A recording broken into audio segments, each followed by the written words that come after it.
Hello, and welcome to Message in the Middle with Marianne. We all know that life is hard, right? It's messy, it's unpredictable, but it can be wonderful all at the same time.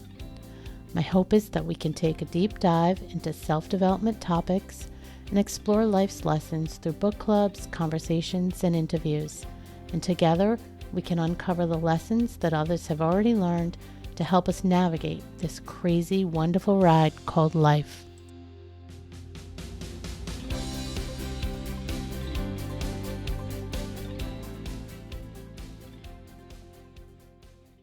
Hello and welcome to Message in the Middle. I'm your host, Marianne, and I've been looking forward to bringing you this episode since I first learned about this guest and her work. Today, we're talking about retirement, probably not in the way you're thinking. We're talking about why we should be moving towards rewirement instead of retirement. Joining me for this important conversation is Jeri Sedlar. Jeri is a globally recognized author, speaker, and lecturer on the evolving topic of retirement. She served as a senior advisor to the Conference Board on the Mature Workforce, a member of the AARP Executive Council, a delegate to the White House Conference on Aging, and she's the co-author of the highly acclaimed book, Don't Retire, Rewire: 5 Steps to Fulfilling Work That Fuels Your Passion, Suits Your Personality, and Fills Your Pocket. Jeri, thank you so much for joining me and welcome to the show. It's great to be here today. I'm looking forward to it. Me too. I get super excited all the time, but this one was especially exciting to me because all the topics that you talk about, I just love. So I can't wait to dig in. Part of your bio that I didn't read talked about your work as editor-at-large for Working Woman magazine and your work as a partner in a successful executive search firm that I think helped place many adults later in life into very successful secondary careers. I'm really curious about how that work led you into this space in the retirement or rewirement space and into writing your book. And you guys, I'm holding up the book, but I'm also going to talk a lot about it because I love this book. But let me ask you to answer that question. Okay, great. Well, can I step back and I guess maybe start just a little bit at the beginning about me? Because I think that we're all unique individuals. And my belief is that the more we know ourselves, the more fulfilling and the better life that we're going to have to begin with. So very quickly, my backstory is I am originally from Michigan, lived 48 years in Manhattan, and I do love people. And I know that sounds like a bit of a trite line, but I do. I am outgoing in my own personality.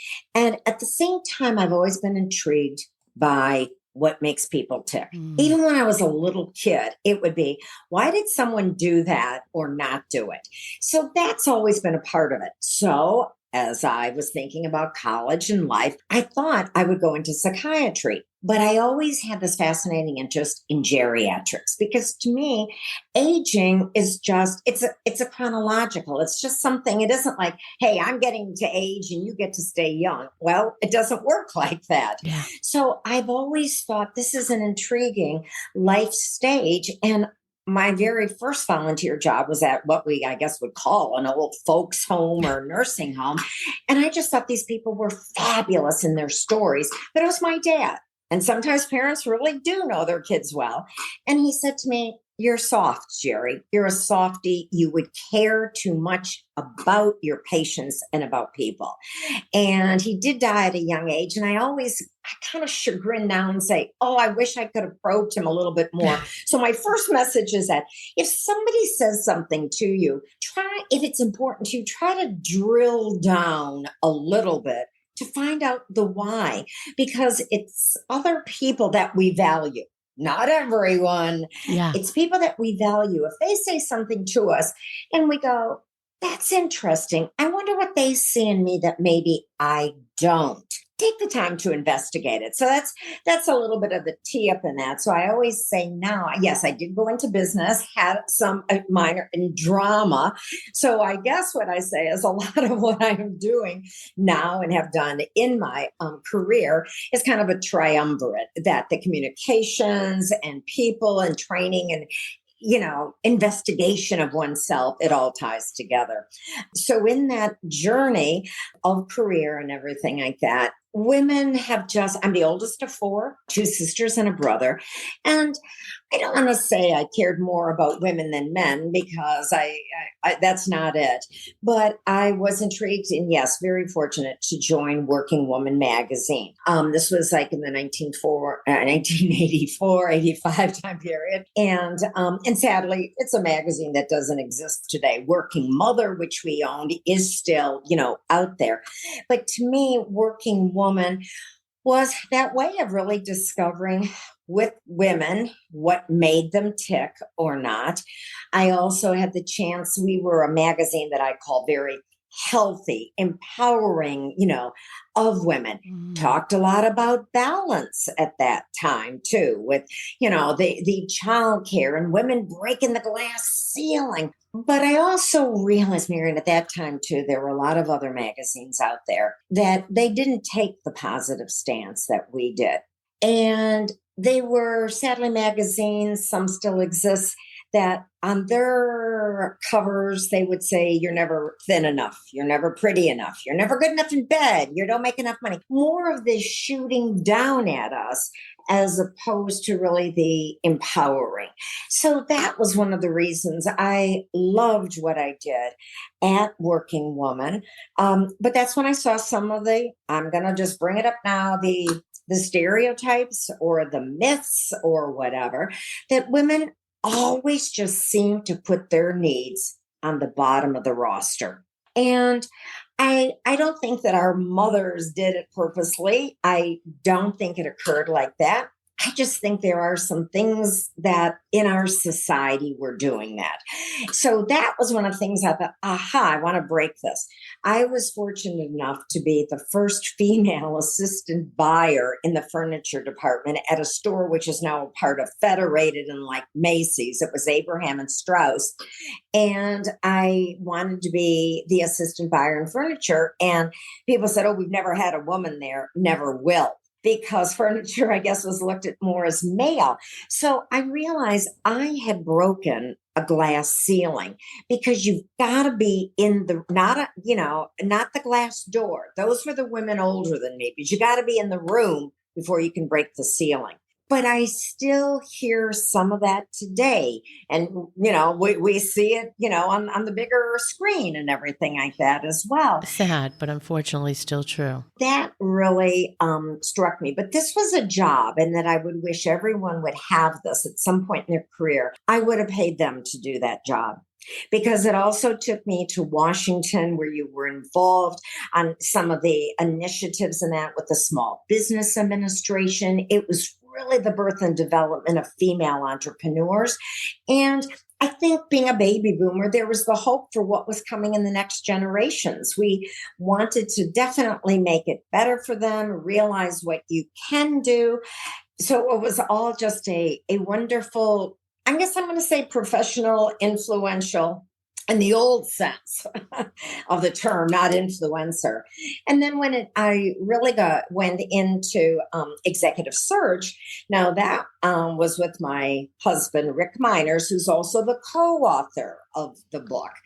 And Rick had been in executive search, outplacement, transition, and we started our own business. I've been on the road so much that 70% of the time traveling, it used to be glamorous, but not always or not anymore. So we did, and we were, yes, the C-suite consumer products business, not surprisingly, the beauty business. And that's what I really found out a lot, as well. I did work at Avon in part of my career. And I think, where does beauty tie in? And let's face it, today we probably have the greatest number of beauty, cosmetics, anti-aging companies than we've ever seen. And I'm not so sure about, all that. Even, the makeup for the tween, it's like, wow, we're sure pushing some of these things really far down. So, but yes, in the executive search, people would always say, it's such a people business. And I said, actually, it's not.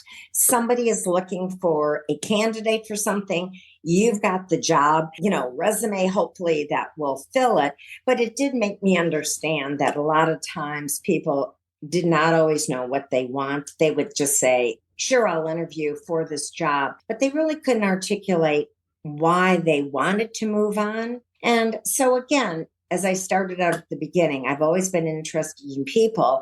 And now I'm very interested as people face these next chapters in their life. Because if you haven't gotten self-knowledge early on, this is the day we're going to begin. Who's ever on this call, this is it. I'm always fascinated to hear people's story because no matter what our stories, all of us, I feel like we all have these crazy winding paths, but somehow we land exactly where we were supposed to land the whole entire time. All on different timelines and different schedules and all different ups and downs, but we sure do get there at some point, and it just all sort of clicks together as to why. It's just so fascinating to me. Yeah. So as I mentioned, I love the book. I told you that before when I first got it. It's so great. Thank you. And those that listen all the time, they know that I'm an avid reader and I love personal development stuff. This book is, it tells stories, but it's also such a great workbook. And I want to just say, like, right out the gate, and I'm waving the book, you guys, but right out the gate, I knew I was going to love it, but like 20 pages in, you get to this quiz, and it's about, just to set it up for the listeners, it starts out with things like taking a deep look at your life and assessing fulfillment and family dynamics and the things that are in your life today, and really just thinking about those things and what they mean to you in your own life today. And you said it, you alluded to it when you were talking about your intro. I think many of us, we don't even know what we love, and we don't even know the things that drive us. And we'll get into that a little bit more later. But I just started thinking about, this book is not just good for rewirement in later years, but I was recently talking with somebody who's going through a job search and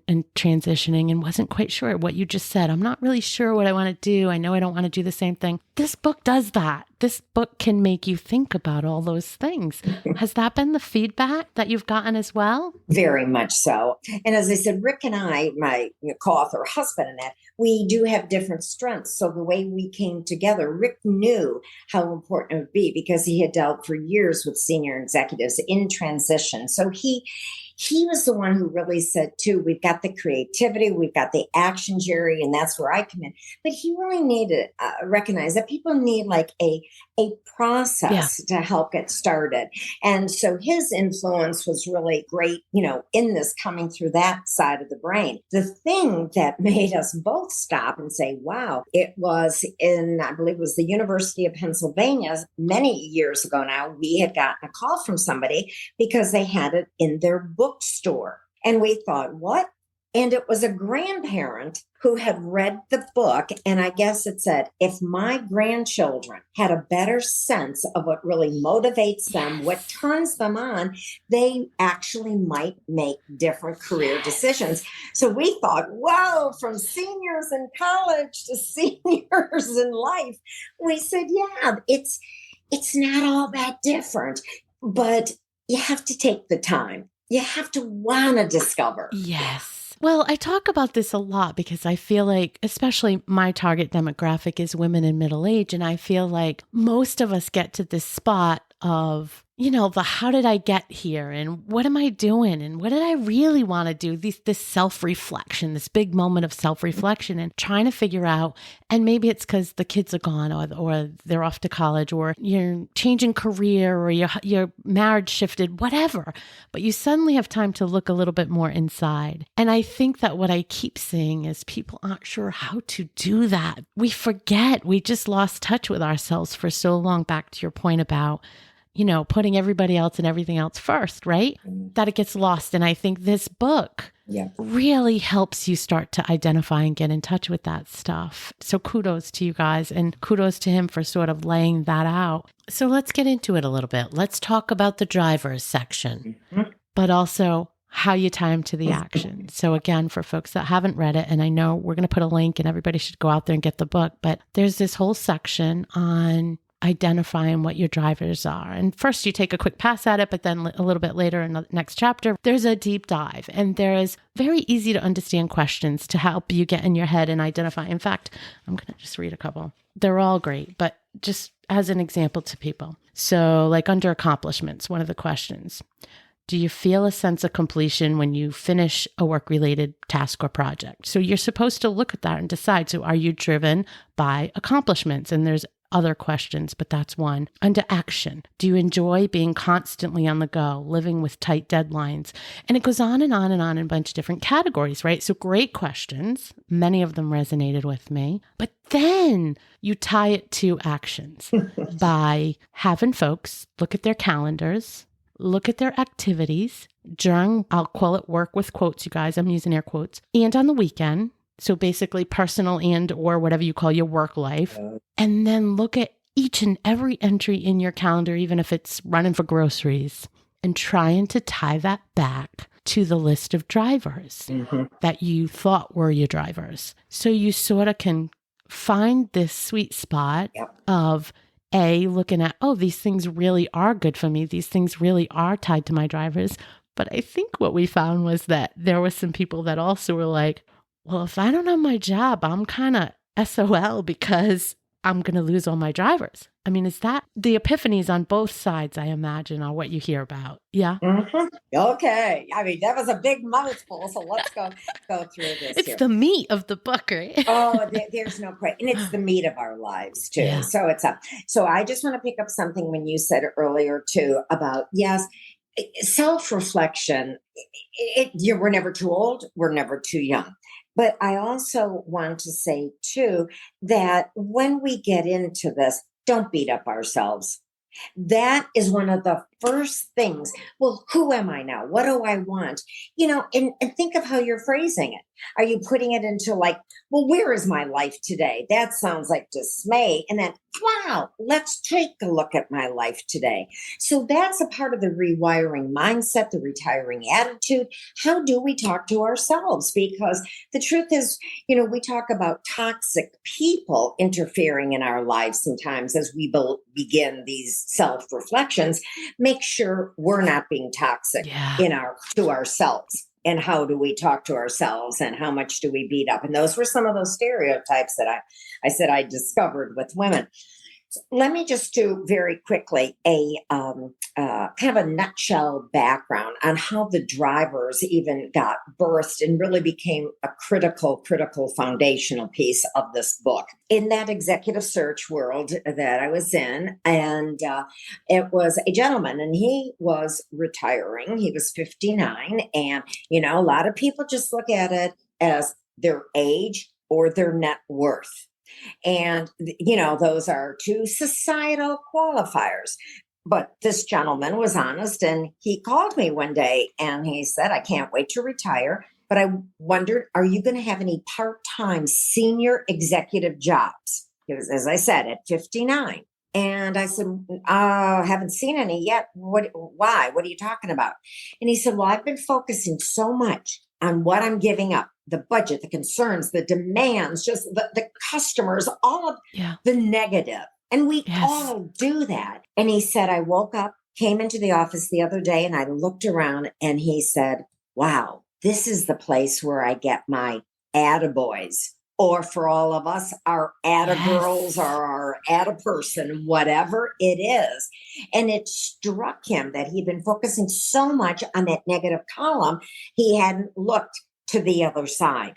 And all of a sudden he realized when he was going to walk out, turn off that light and leave, he was leaving more behind than he had ever imagined. And the truth is, most of us do that because as a society, we're not a preventative medicine society. We often wait until we get in pain. My belief is I don't want people to wait till they get in pain. So as this client of mine is telling me this, I hear something on TV on 60 Minutes, and it's Paul McCartney of the Beatles. And Paul McCartney, and I know we got a generational skew on the call, but when Paul McCartney in I don't remember the 67, I think, but he had written the song, Will You Still Love Me? Will You Still Need Me When I'm 64? Well, at that time, 64 looked really old. Yeah. And let me tell you, the closer you get to it, it doesn't look so old.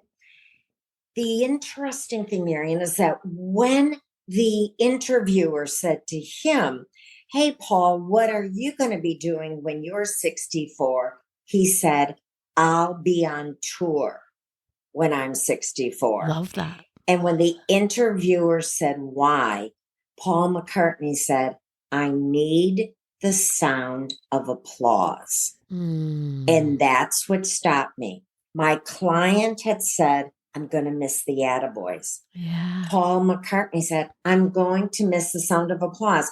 It doesn't matter the royalty check. It doesn't matter that he was knighted. It doesn't matter. He wanted the physicality. And look at Paul McCartney today. I think it's early 80s. And boy, he is still going strong. A few years ago, wrote an opera and doing. This is the key moment. We went out across the nation and we did research and we asked one question, focus groups, one-on-one surveys.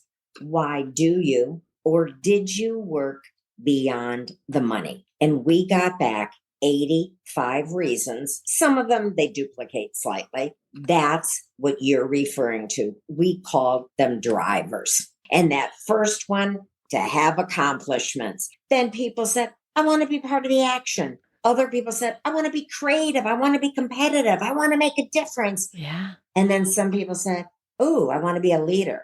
I want to be valued. I want the recognition." Our belief is we don't care what your drivers are. And that's why we give you these exercises and show you how to drill down and drill down.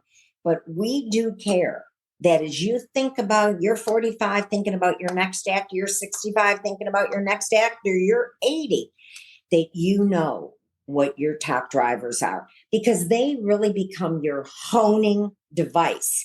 And that's where it goes to the calendar that you mentioned. Many of us are getting great fulfillment from our work. And just what you said, it could be that paid work or major volunteer initiatives, profession. It doesn't matter if you're entrepreneurial, corporate America. But when you go through that list, and all of a sudden, work can give us an identity, because what do we ask each other here in America? You meet somebody new.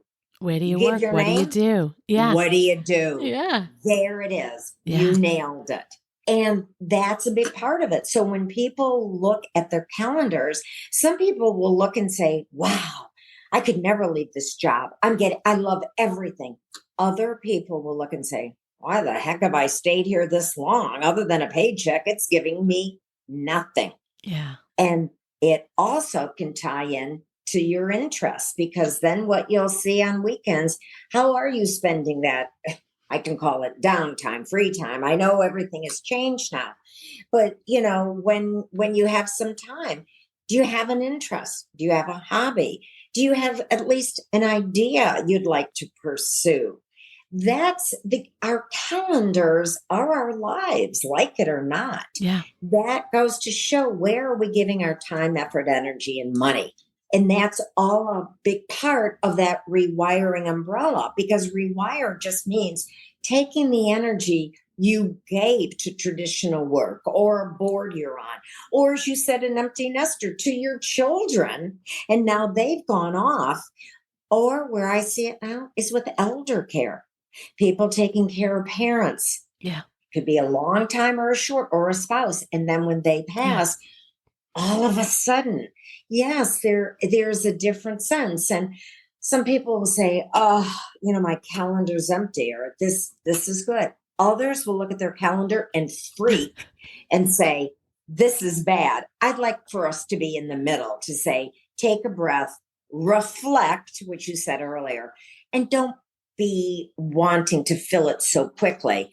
Take the time to find the things that interest you and that fulfill you. Yeah. So that's kind of the expansion on the concept of driver. Well, and that's what I love about it, right?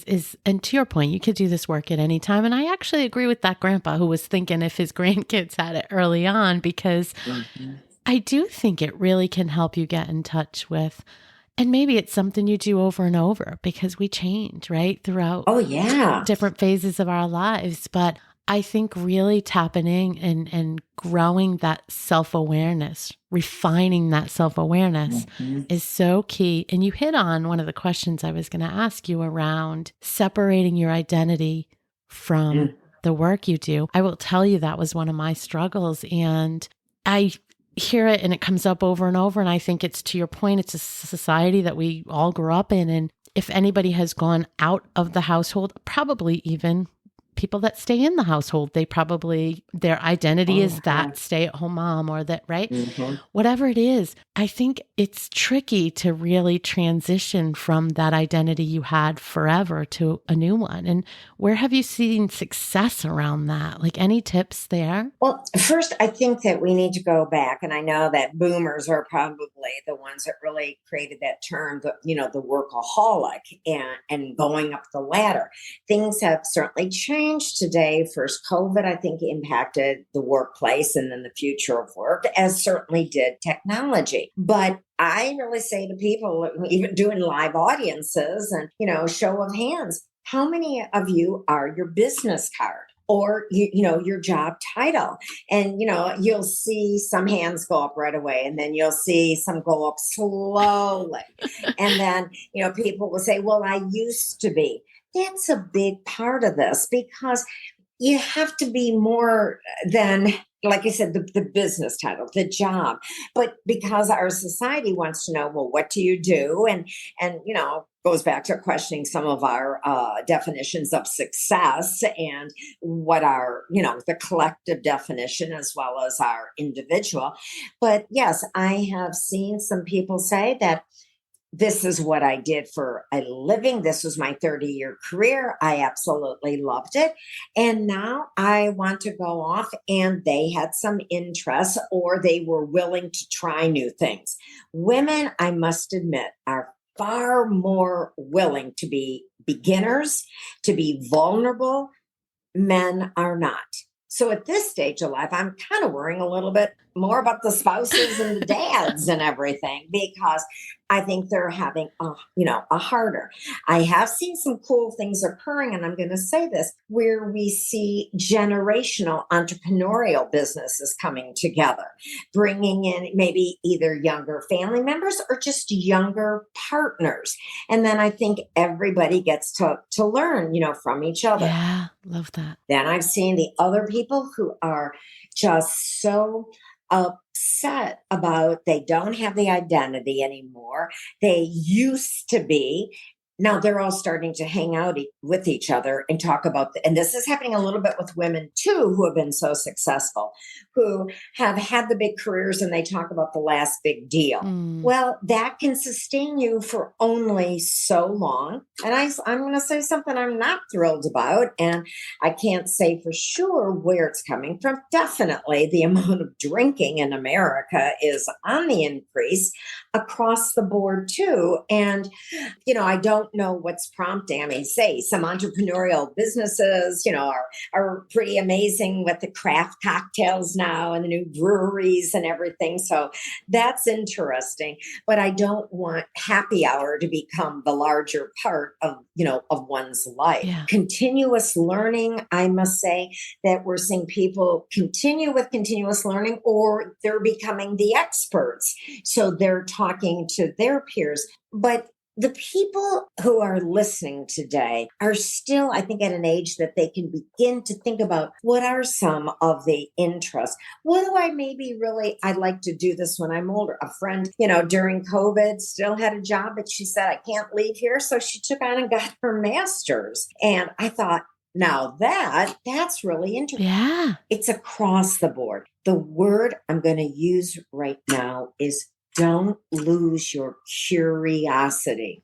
If there is one gift I could give people, like somebody said to me in an audience when she said, I used to have a great imagination, but the workplace beat it out of me. And it really got to me because I'd been there. I knew what she was talking about. But at the same time, you got to light your own fire. There's truth to the song, and that's a lot of it. So I would say, the individuals listening are the ones who are saying, yeah, maybe it's not all bad, but how can I make it better? Yeah. The other thing you're into is sometimes you got to say no to be able to say yes to things because there's still only 24 hours in the day. And this is where, if there are any perfectionists on this podcast, get over it. One of the most painful stories that someone shared with me with her kids, she stayed up. I said, wow, you're so tired. And she goes, I stayed up until midnight baking cookies for my son's birthday so that he can take them to school. This was pre-COVID. And I was like, oh, was he excited? And she said, well, truthfully, what he said to me is,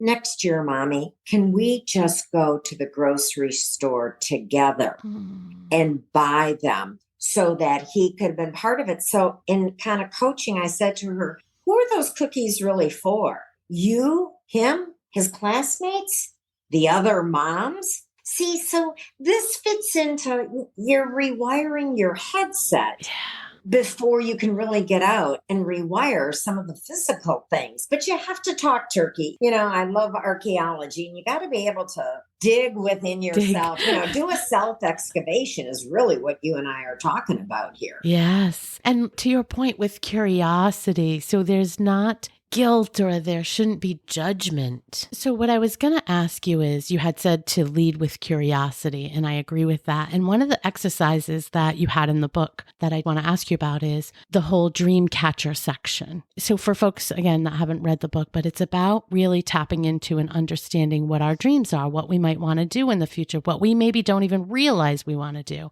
One of the things that we said, which ties into what you had just said about learning, was if you're not sure, look at college listings of classes. And I thought, what a great idea, because it could be, and it could be basket weaving, or it could be law, but who cares? Yeah. Looking at that listing may stir up some passion. What have you heard about people trying to tap into those things, those dreams? All right. So one of the first things I want to say is, don't attempt to do this in your home, in a comfortable space, because I feel that there's just too many distractions there. We can, we just get distracted. So I will tell people, I don't care whether you're going to a coffee shop, it doesn't matter. Get your notepad. I am a big believer in having both electronic and back to the old traditional writing things, down, almost like a free form coming to you and not editing. Don't put it down and then say, oh, I couldn't do that. You're not looking for the how right now. You're just saying, what's on my mind? Yes. Sometimes we cavalierly use that line. Well, if I had the time, well, guess what? I'm dealing with people now at a life stage who do have the time. And if they haven't thought about some of what you and I are talking about today, they don't have anything to think about, because then they'll say, oh, I guess it's too late now. You know what? It's only too late if you tell yourself. I say, if you wanted to be a ballerina and you got arthritis now, yeah, the odds are you're probably not going to do it. But you can still do something in the related field. But I really do. I tell people to get out, put yourself in a different, space in that. And I don't want this to be work. I want it to be kind of just that fun exploration, like the what if. And that's why we even have people in the book, when we say, what were some of your earliest accomplishments? Well, I was a huge seller of Girl Scout cookies. So I knew right there, I liked a good product and, those thin mints and everything. But the point is, it made me realize in sales and things I believe, we do get messages, Marianne, all through our life. We don't always take the time to listen. Yes. And the other thing I'm going to warn people at this stage too is sometimes the friends, the people that are absolutely the closest to us, they don't know what's best for us. They may say, oh, I know what you should do, but they don't. This journey is the most personal. It's all about us. And when I go to bookstores, and hey, look, as I said, as an author, and I love books, but when I take a look at the size of the self-help area and the motivation, I always think of it, like if a spaceship came down and took a look at all these, they'd say, these people are a mess. I want us to talk to ourselves. And you said it earlier, and I alluded. Society gives us boundaries, parameters. Well, at what point do we finally say, I understand it's there, but I'm going to pass this way once? And I want to go and do what I want to do. I mean, I hear people say, well, my family thought I should do this. And now I meet them at 60 and they go, this isn't what I wanted to do. So we're not alone in this. When something's happening to us, we think, oh my gosh, it's only me. It's only happening to me. And of course it's not. But it's only us individually that can kind of put the stops on it finally and say, enough. I'm out of balance, or I'm out of sync, or this is really affecting me mental health. This is really stress level. And you have to say, I don't care what, my friends are doing. I'm going to pull the plug right now, and I'm going to retrench, and I'm going to get my self-reflection. And then I'm going to go out and rewire. It does take time. It does take a commitment. But gosh, there's nothing more exciting than ourselves, our own lives. And it doesn't matter. And I don't want people, it all depends on how much money you have. No, it doesn't. We all have our drivers. And sure, will money help assist us making decisions? Of course, does it help to, going back to school and doing things? And I loved your comment. Just take a look at Coursera. Take a look at the Smithsonian. All these things that are just opportunities in courses online. And they may really give you an idea and say, I really used to love this when I was younger, but then life got in the way. There are associations for things online, like the old days pre-COVID, right, where you would go and do like a meetup. Now you can do the virtual. You got to take that first step. And that's really the thing. And, I remember years ago, and I don't know if they're still around, like mastermind groups and things like that, but that there are support groups because, it can be support group for great opportunities. It doesn't have to be something like bad. It can be like, hey, this is my support group to go to the next level. And it's, men and women together. And I do think that the more we can also do things generationally, because I do think we have things to share and the other generations have things that we can learn from too. And that's, sure, we're at different places, but we're different ages. So instead of treating it as something bad, it's a reality and use it, leverage it, capitalize on who and what we are. I'm not a Pollyanna. I am not like a cheerleader in that respect. Remember how I started out is how we'll end.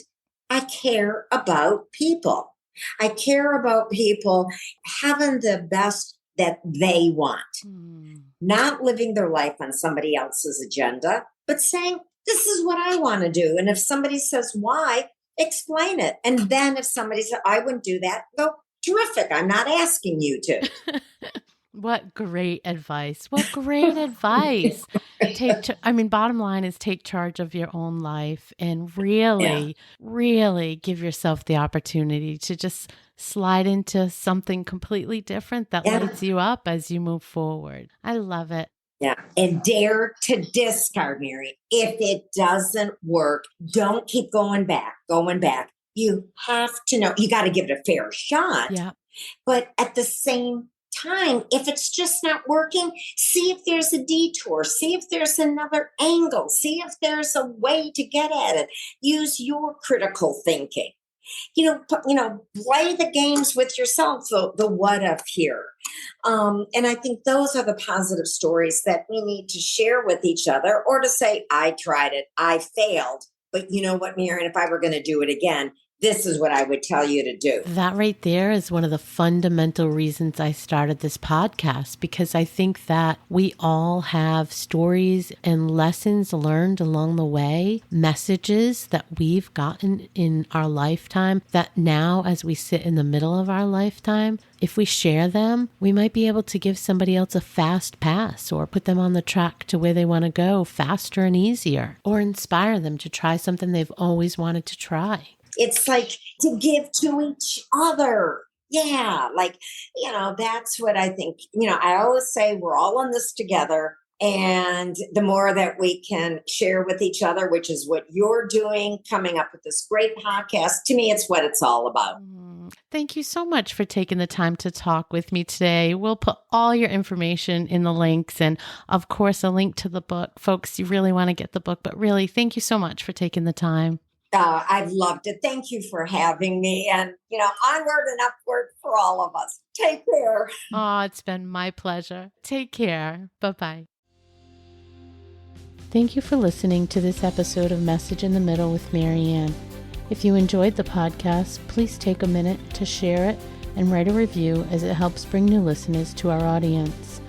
If you'd like to keep the conversation going between episodes, please join us at Facebook group Message in the Middle with Marianne.